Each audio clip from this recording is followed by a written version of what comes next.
From the Adama Journals.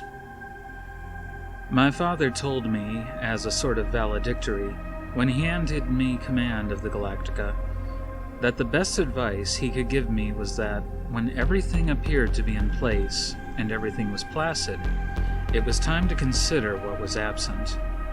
The questioning of the apparent reality, and the ability to add the absent to the visible, was a prime requisite for any commander.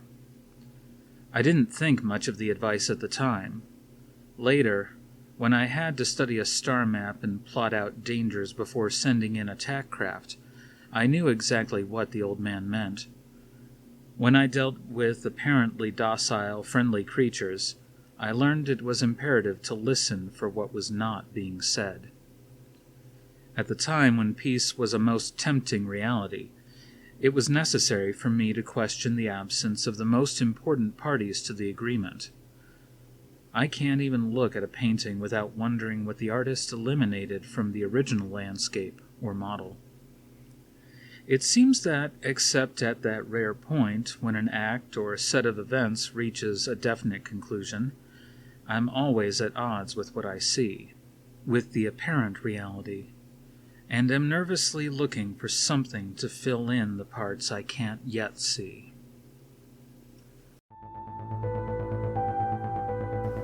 Battlestar Galactica by Glenn A. Larson and Robert Thurston.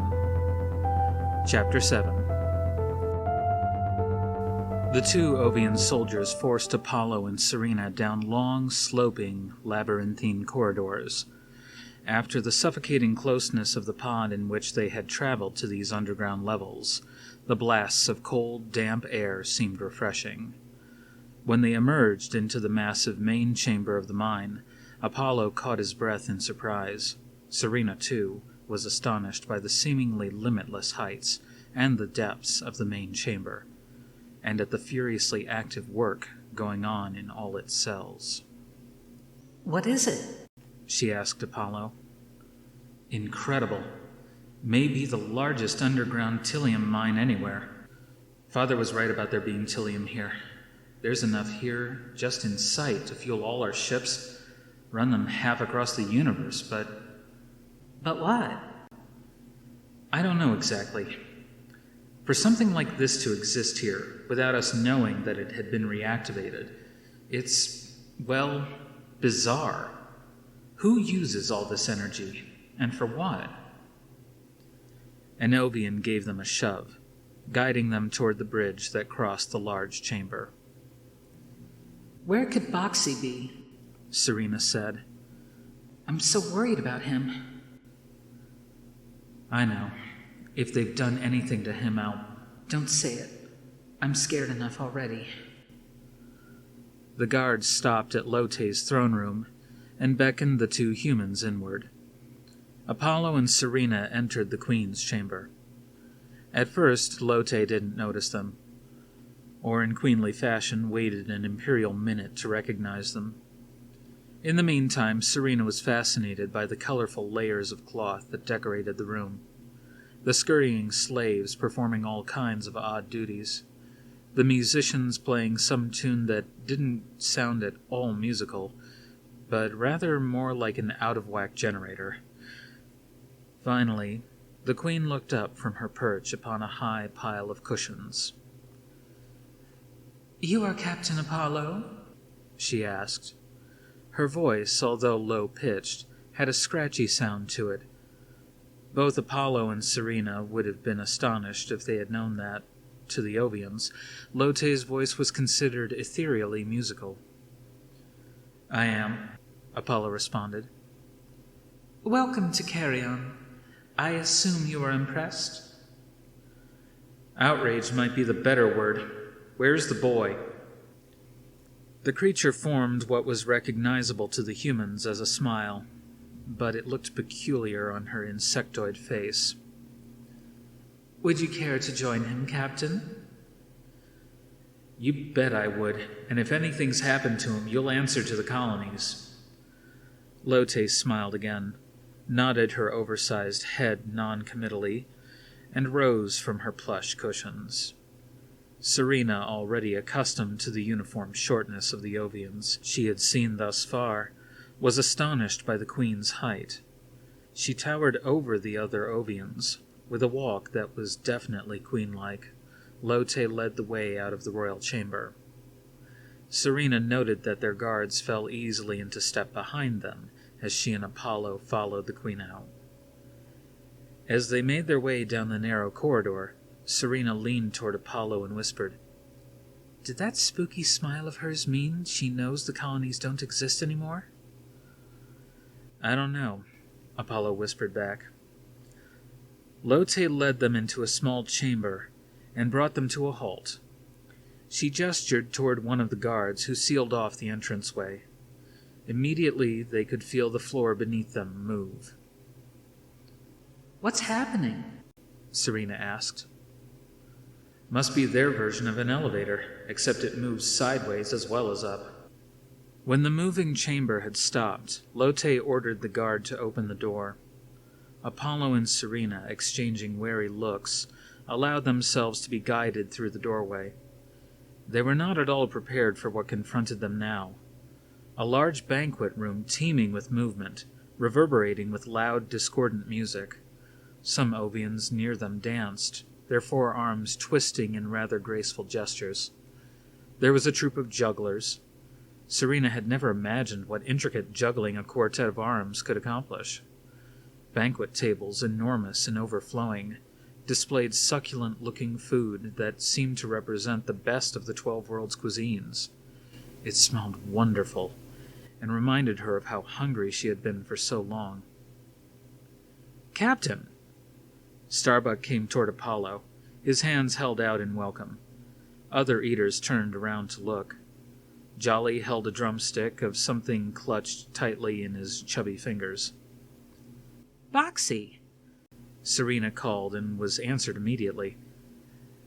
The boy jumped off Boomer's knees and ran to Serena, embraced her. "Good fortune is smiling on us," Starbuck said, lifting in toast a flat, blue, hexagonally shaped fruit. "It's like nothing we could have dreamed of," Jolly declared, the signs of his joy food-stained all over his tunic. "They've got everything we need and plenty of it." "And they're happy to share," Boomer said. "It sounds like a paradise," Serena said. Her voice was not as sure as her words. Her hugging of Boxey was composed of equal parts of joy and protection. "Yes, it does," Apollo said, his wary eyes inspecting the lavishness of the room. Lotte stepped forward and addressed her human guests. "We are a communal order from birth. We all work. We all share. There is no competition, no jealousy, no conflict. Only peace and order." "Perpetual happiness," Apollo observed. He wasn't sure whether Lotte perceived the irony of his inflection. "Happiness is the goal of an immature order. All pursue it. Few have it. None can sustain it. The Ovian is content. It is better." Serena could see a doubt in Apollo's eyes that was a match for her own feelings. "It seems to work for you," she said to the Queen. "For millennia it has been so. Now join us. Be our guests. Be well fed, well entertained. What you need, merely ask for it. Be content." "She's not just a-kidding," Starbuck said. "You think this banquet is something. Wait till you get a look at the casino a couple levels above." "Casino?" Apollo said. "Yep, I'm on my way back there as soon as I get sustenance." "Lieutenant Starbuck, there are people starving back on the—" I know, Captain. Ease off. These people are assembling food for us right now, and fuel. Our problems are solved." "It sounds good, Starbuck, but nothing, Captain. Come on, have you ever tried this orange wine? Take a sip." "I'll pass for the moment." Lotte, watching their conversation, smiled at the humans benignly. To Apollo and Serena, the Queen's smile seemed to contain just as much mystery as ever. There seemed to be more meaning in it than she was willing to exhibit. Apollo had sensed a tone of command in her invocations to enjoyment. Serena was not sure what she sensed, but whatever it was cloying. She desperately wanted to return above ground, to be in the comforting, though spare, confines of the Galactica.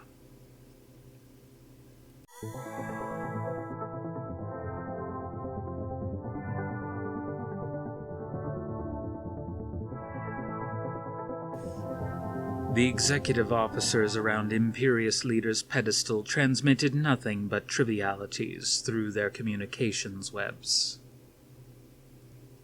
At first brain level, a Cylon hated inactivity. By the time he achieved a second brain, the Cylon hated confusion. Third brain Cylons despised both inactivity and confusion, but even more they hated triviality.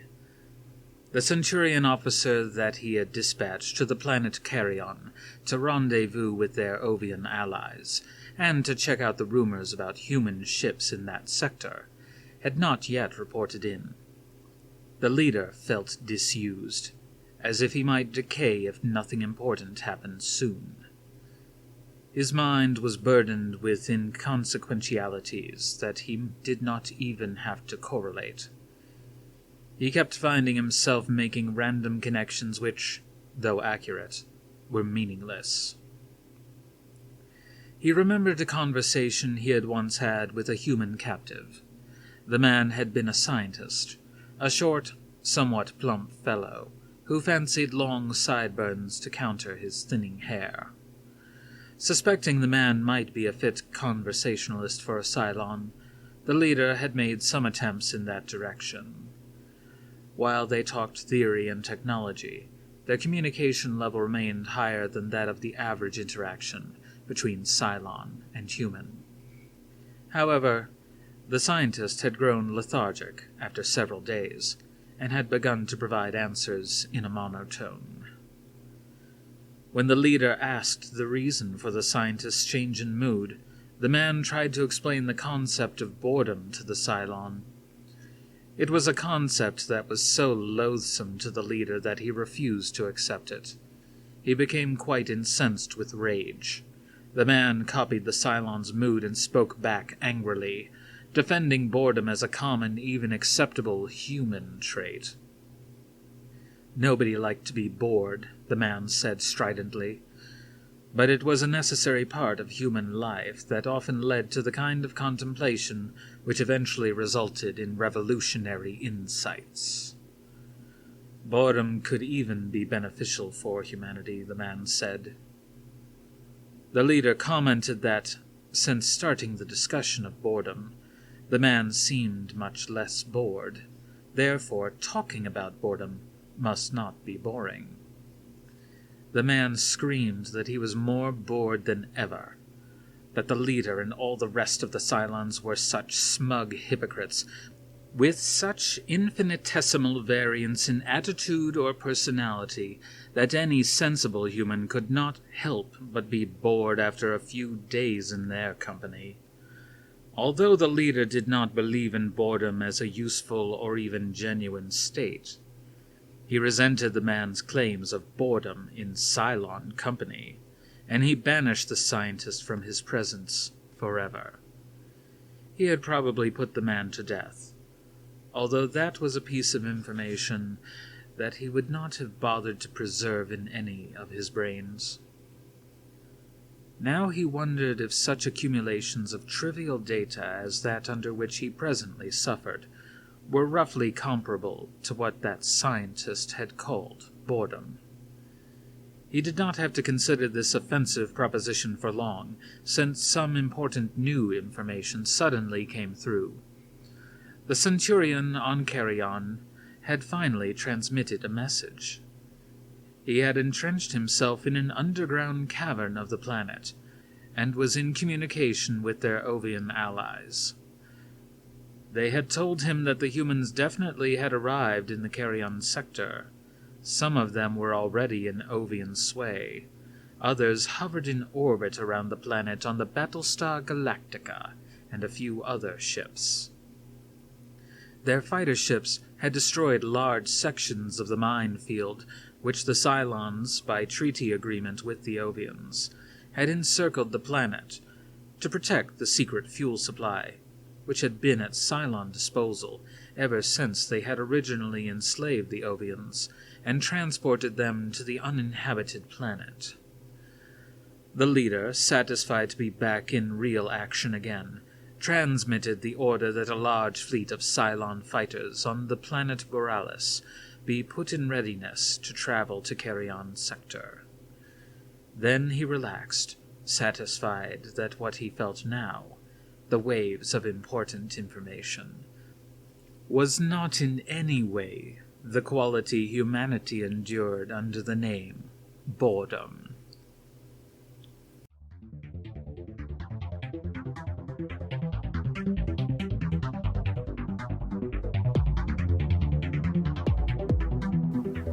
In the viewer by Adama's desk, the image of the planet Carrion appeared benign.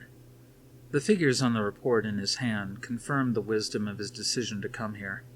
Not only could they replenish food and supplies easily, but they would obtain enough Tillium to power the entire ragtag fleet for some time. Activating his private comm line, he began recording his log.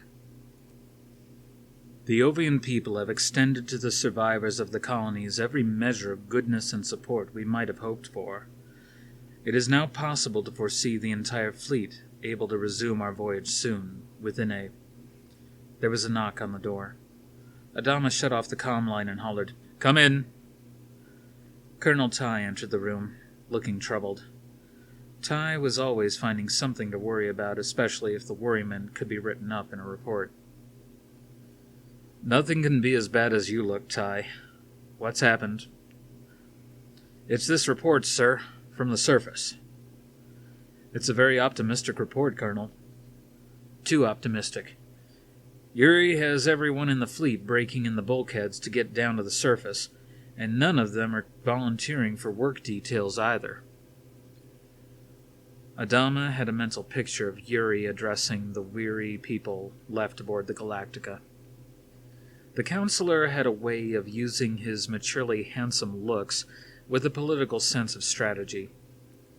With the food stores so desperately low, it was no wonder they would respond to Yuri's suggestions. "Well," he said, "perhaps Uri has a point. Perhaps we could allow some of our people to visit the surface, in small numbers, an orderly rotation. What's wrong, Ty?" Ty cleared his throat before speaking again. "I'm afraid it's too late for cautious plans, sir. Yuri's already authorized visitors' permits to half our population." "Half the population? Countermand those orders immediately." "I'm afraid we can't. As a member of the Council, Uri has the right to make certain non-military decisions. If he'd stayed on as president, well, don't rub it in, Colonel." The commander sighed. "Okay. Do what you can to stem the tides. How are the work parties coming?" "Very well. Livestock are being well fed, and the first agricultural growths have sprouted." "All right, Colonel. Carry on." Adama considered what Ty had told him. Uri could not be allowed so much political license, and it was dangerous to send so many people down to the surface. Contingency plans would have to be devised. As he picked up the electronic recording stylus to begin making notes, there was another knock on his cabin door. He shouted, "Come in!" It was Athena. "Request permission to travel planetside?" she said. "Why are you asking me?" Adama asked. "I thought Sire Uri was handing out permits like friendship gifts." Athena reacted with surprise to her father's hostility, but said, "I wouldn't go down there with his blessing on a bet, Father, and I won't go if you say no." He was about to reject her request, but something sad in her eyes made him say, "It's all right. You might as well go. You need the relaxation more than most. You've been working so. It's not relaxation I'm after. Oh? Is it Starbuck again? Maybe. I know he's down there and that he discovered that casino. With Starbuck, a casino must have seemed his rightful gift from the gods. I thought you were mad at him. I am. But I think I can guess. That woman you caught him with, she's in one of Uri's visitor parties, isn't she? Maybe. Well, give her hell. Is that to be interpreted as an order, sir? Give 'em both hell, Ensign. Yes, sir. He smiled at the brisk way she turned on her heels and exited the room. As he took up the stylus again, his communicator buzzed. It was Ty. Fuel has begun to arrive by tanker shuttles from the Ovian Tillium mine, sir. I detect disturbance in your voice, Colonel. Well, the supplies are smaller than Captain Apollo arranged for. The Ovian leader sent up some sort of flimsy excuse that they weren't prepared for such a large order just now. Yet from the reports we've had from Apollo and the others, that excuse doesn't seem justified. I see. Well, stay on top of it, Colonel. The moment Ty had signed off, Adama raised the stylus and began writing furiously into the recording log. He felt the need for precautionary measures even more, extraordinary measures. When he had finished outlining his contingency procedures, he buzzed Ty. Yes, sir. Prepare my shuttle. I'm going down to the surface. I want to see this paradise for myself. Sir, are you sure? Are you suggesting I should get permission from Sire Uri? No, sir. The shuttle will be ready. Adama swiveled around in his chair, pleased at the tingling sensation in his fingers, the feeling of blood pulsing through his veins. He had not felt this ready for action in some time.